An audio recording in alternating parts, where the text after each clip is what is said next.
রোববার সিলেটে শুরু হচ্ছে বিজয় দিবস টি-20 টুর্নামেন্ট। 4 দলের আসরে প্রথম ম্যাচে দুপুর 1টায় মুখোমুখি হবে আবাহনী ও বিসিবি একাদশ, আর বিকেল 5টায় লড়বে প্রাইম ব্যাংক মোহামেডান। এই টুর্নামেন্ট টি-20 বিশ্বকাপের আগে সিলেট বিভাগীয় স্টেডিয়ামে ড্রেস রিহার্সাল। শফি আহমেদের ক্যামেরায় সিলেট থেকে গোলজার আহমেদের রিপোর্ট। দেশের সব ক্রিকেটারের মিলন মেলা এখন সিলেটে। শহরের এমন তারার মেলা এর আগে কখনোই হয়নি।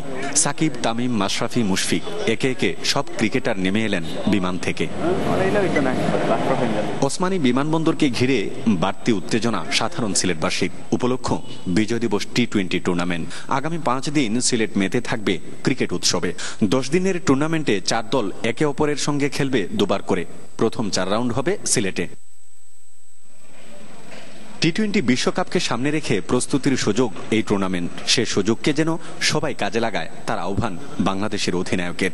অ্যাটলিস্ট যেন আমাদের যে ম্যাচ প্র্যাকটিসের জন্য আমরা বারবার বলেছিলাম যে আমাদের অ্যাটলিস্ট টি-20 আরো ম্যাচ বেশি খেলা উচিত। সো তারা তাদের কাজটা করেছে। সো এখন আমাদের কাজটা আমরা ইনশাল্লাহ সেটা প্রত্যেকটা ম্যাচে করার চেষ্টা করবো। অ্যাটলিস্ট গ্রুপ ম্যাচে তো 6টা ম্যাচ সবাই পাবে। সো হোপফুলি আমরা এর ভিতরে আমাদের যে টি-20 ফরম্যাটে যে প্র্যাকটিসগুলো দরকার সেগুলো অবশ্যই করবো। প্লেয়াররা যারা ভালো পারফর্ম করছে তাদের জন্য সুযোগ আছে। সো আমরা ওয়ার্ল্ড কাপে মাথায় রেখে আমরা সেরকম ভাবে টিম করারও চেষ্টা করছি। সো এখানে যারা প্লেয়াররা আছে তারা যে পারফরমেন্স করবে সেটা তো অবশ্যই কাউন্টেবল হবে। ক্রিকেটারদের মতো প্রস্তুতির সুযোগ সিলেট বিভাগীয় স্টেডিয়ামেরও। শ্রীলঙ্কার বিপক্ষে হোম সিরিজের ওয়ানডে আর বিশ্বকাপ ম্যাচের আগে যাচাই হয়ে যাবে সুবিধাগুলো।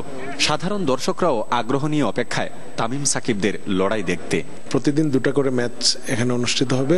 দুপুরে 1টায় আরম্ভ হবে একটি ম্যাচ এবং পরবর্তী ম্যাচ 5টার সময়। তো আমি আশা করছি সিলেটের মানুষ এই প্রথম